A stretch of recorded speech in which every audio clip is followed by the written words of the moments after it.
के हो ओबे माथि माथि चढ्छ कम डाउन हे त्यो बत्ती बलियो छैन है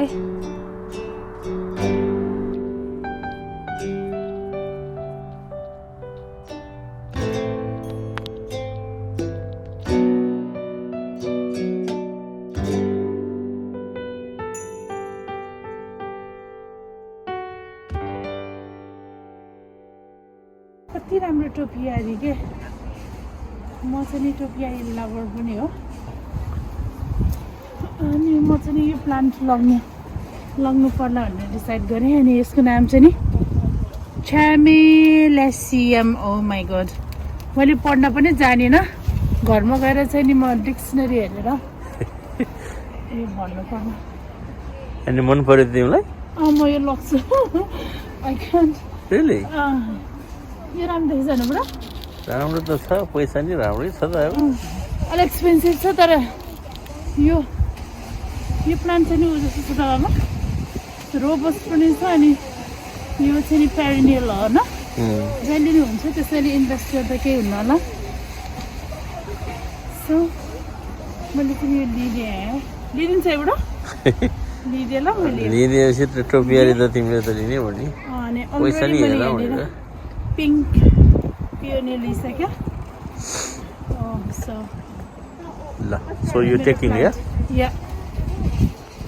हेलो नमस्ते वेलकम टु ममताज एसेन्स आज चाहिँ नि अप्रिलको 4 तारिक हो अनि कस्तो राम्रो घाम लागिरहेको छ त्यसैले म आज बाहिर ब्याकयार्डमा निस्केको छ अनि भोलि चाहिँ नि फेरि युकेको अरू पार्टमा चाहिँ नि हल्का स्नो हुन्छ भनेर वेदर फोरकास्ट भनेको छ खोइ कतिको कस्तो हुन्छ सो आज चाहिँ नि मैले यो मौका छोपेर यो घाम लागेको मौका छोपेर बाहिर निस्किँदैछु मैले चाहिँ नि यो सिजनको लागि यहाँ थोरै फुलहरू किनिराखेको छ अनि आज यो घमाइलो मौसममा चाहिँ नि म यो फुलहरू रोप्न गइराखेको छ यहाँनिर हेर्नुहोस् न उस आयो बम्बलबी होइन यो त अरिङ्गाल जस्तो छ मेरो के अरे फुल मन पर्यो जस्तो त्यहाँ गएर बस्यो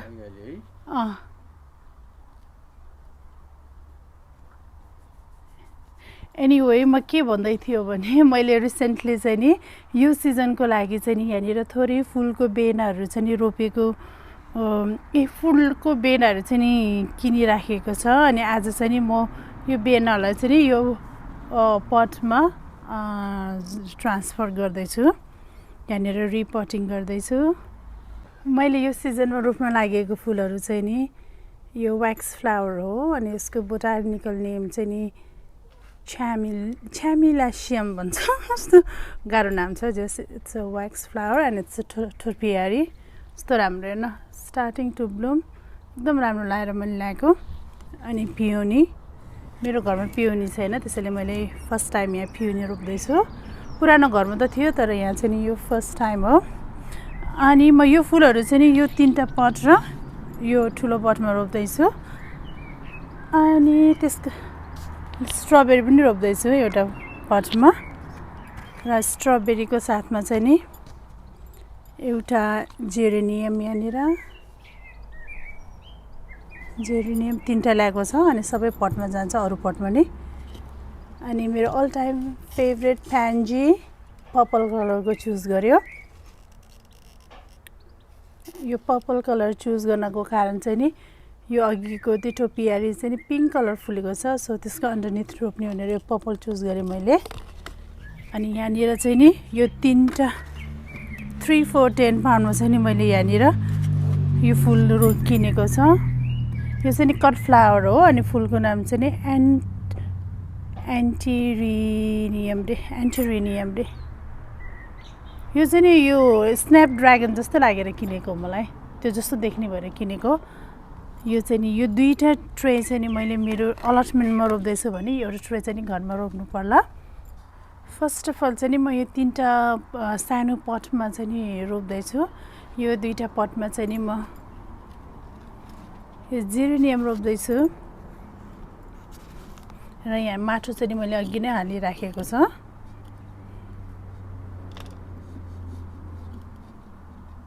खास यो 3टा पटमा चाहिँ नि जेरेनियम रोप्न मन लागेको थियो तर मैले चाहिँ नि एउटा रेड जेरेनियम चाहिँ नि स्ट्रबेरीसँग रोप्नलाई त्यहाँनिर सेभ गरिराखेको छ यसरी निकाल्छु म हेर्नुहोस् त कति राम्रोसँग जरा यहाँनिर आएको यो जरालाई अलिकति लुज गरिदिने र यसमा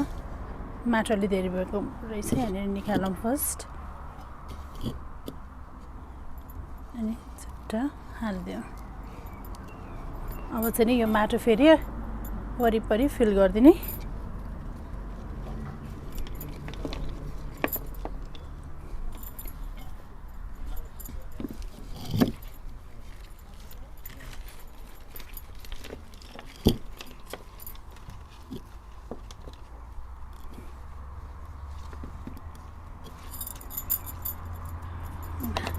भयो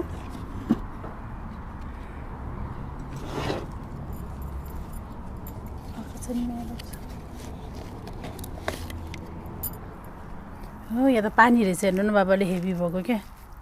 पानीबाट क्या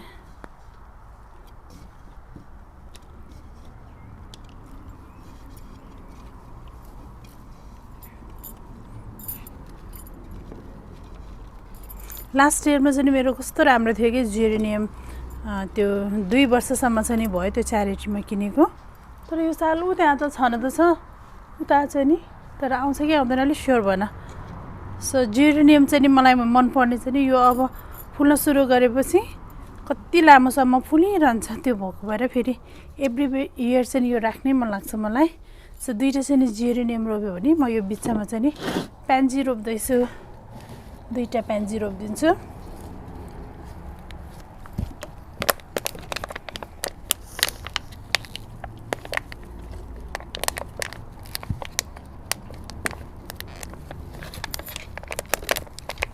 निकाल्न मलाई अलिक गाह्रो भयो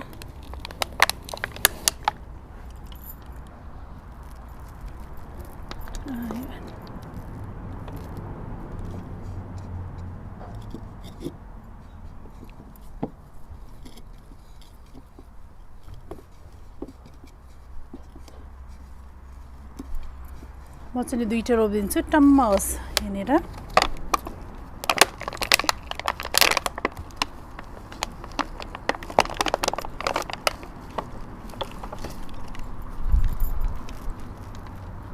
हावा लागेको छ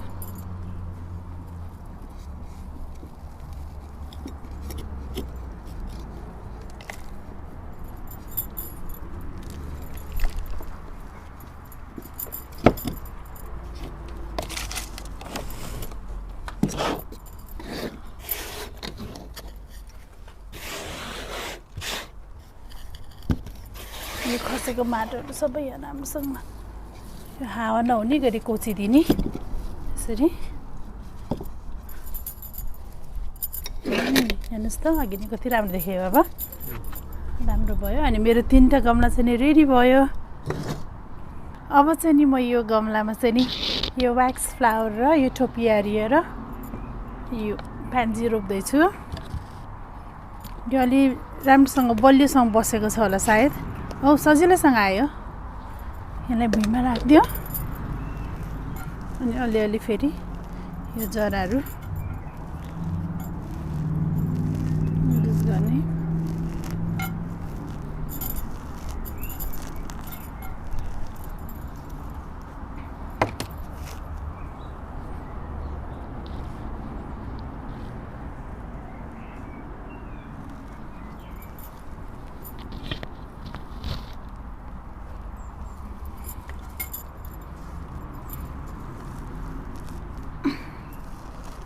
बल पनि चाहिन्छ है बाबा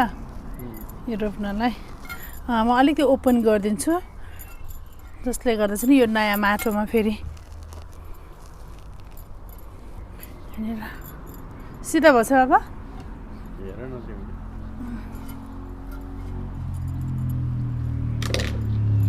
सिधा अहिलेदेखि सिधा गरेर बलियो हुने गरी रोप्ने सो पछि राम्रो देख्छ पछि वङ्की नहोस् कि वङ्की यस्तो भयो भने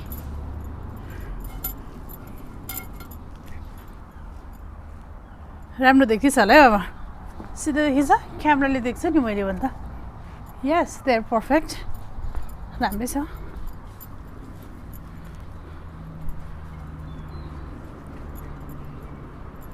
अनि म यसको वरिपरि चाहिँ नि यो प्यान्जी रोप्दैछु। प्यान्जी इज माई फेभरेट फ्लावर। यसरी फ्लावरको बेड अनि यस्तो पटको बेडमा चाहिँ नि कभर अप हुने। अनि किन्दा नि सस्तो हुने है बाबा? प्यान्जी किन्दा नि सस्तो हुन्छ। यसरी रोपिदिन्छु। चारवटा चौतर्फीतिर रोपिदिन्छु अनि पछि when they grow bigger अनि यहाँनिर कभर हुन्छ।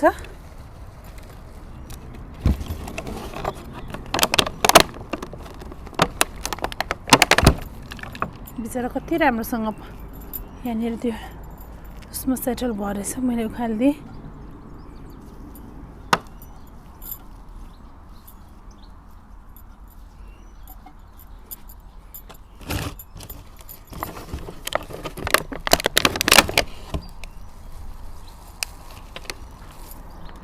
सो यस सिजनमा यस्तो एउटा पट बनायो भने आफूलाई खुसी मिल्ने, मलाई मनपर्छ। यस सिजनमा एउटा पट यसरी रोप्दाखेरि के गरम भनेर नभन्नु पर्ला त्यो कुरा।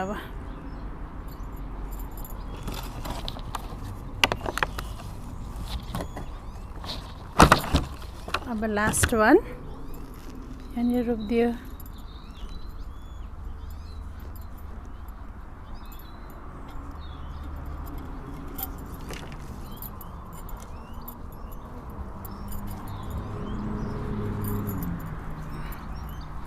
राम्रोसँग एयर टाइट हुने गरी यसरी थिच्दिने। आम गोइङ टु एड माटो फेरि यहाँनिर राम्रोसँग यसरी राखिदिने। फ्रेस माटोमा चाहिँ नि मलहरू हुन्छ।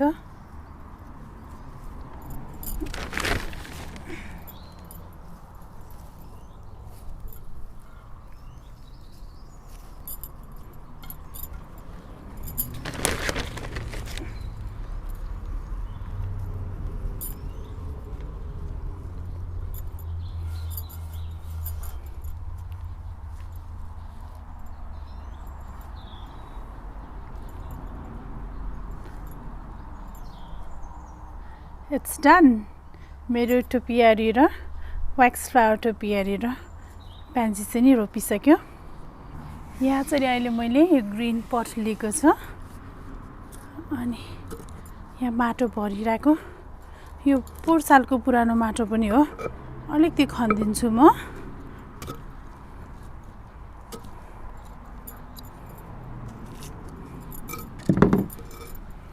अनि मैले यो पट चुज गरेको कारण, यो ग्रिन कलरको पट चुज गरेको कारण चाहिँ नि म यहाँनिर स्ट्रबेरी रोप्दैछु। हेर्नुहोस् न स्ट्रबेरी यहाँनिर कति राम्रो छ। र पछि यो स्ट्रबेरी चाहिँ नि यहाँनिर यसरी तल झरेर ग्रिनमा रातो फुल त कति राम्रो देख्छ कि भनेर त्यो सोचेर मैले चाहिँ नि यो ग्रिन पट चुज गरेँ। अनि स्ट्रबेरी रातो छ अनि यसको बिचमा चाहिँ नि मेन चाहिँ नि मैले यहाँनिर रेड जेरेनियम रोप्दैछु,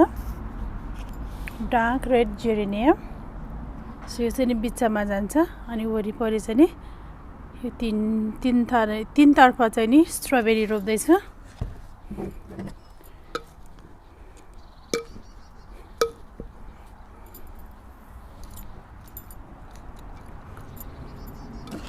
यो पुरानो माटोमा अब नयाँ माटो मिसाउँदैछु म अलिकति।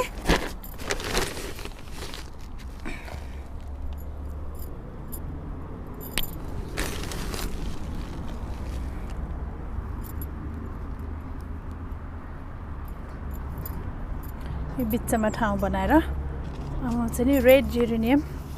यहाँ रोप्दैछु। रेड चाहिँ नि स्ट्रबेरीसँग जान्छ होला भनेर यो ग्रिन पटमा चाहिँ नि सबै रातो रातो फल्ने बनाउने हो। ल अब यसलाई चाहिँ यहाँ रोपिदियो।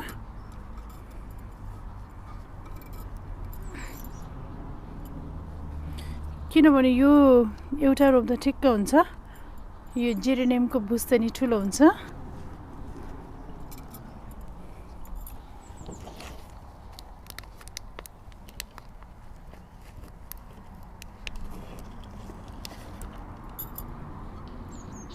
फ्रन्टमा एउटा स्ट्रबेरी यहाँ रोपिदिन्छु म अनि खास यो स्ट्रबेरीसँग मैले जेरेनियम चुज गरेको कारण पनि जेरेनियम चाहिँ एकदम लङ लास्टिङ फुल हो कि अनि यो अब फुलेपछि धेरै समयसम्म फुलिरहन्छ अनि यो स्ट्रबेरी बढ्ने प्रोसेस र फल्ने प्रोसेससम्म यो फुल चाहिँ नि फुल्ने भएको हुनाले चाहिँ नि मैले यो चुज गरेको हो जेरेनियम सबै आयो अनि तीनतर्फतिर चाहिँ नि स्ट्रबेरी रोपिँदैछ स्ट्रबेरी चाहिँ नि वान्स रोपेपछि फेरि धेरै समयसम्म रहन्छ त्यसैले अब फ्यु इयर्ससम्म चाहिँ नि मेरो यो पटमा चाहिँ नि स्ट्रबेरी हुन्छ होला कति राम्रो मेरो ब्रस छैन ब्रस छ भने ब्रसले यसरी झार्दै हुन्छ यो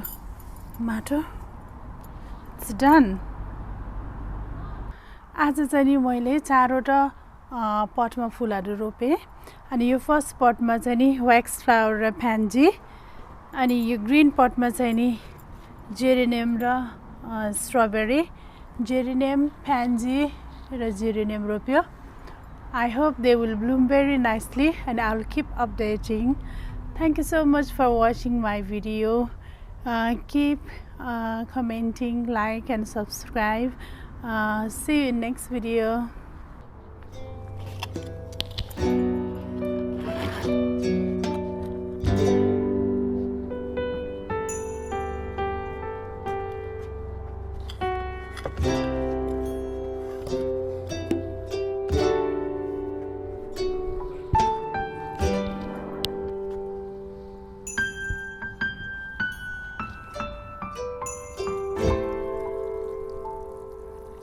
Wow, let's take a picture here. बुढा मलाई एउटा फोटो खिचिदिनु न यो चेरी ब्लसममा. Thank you.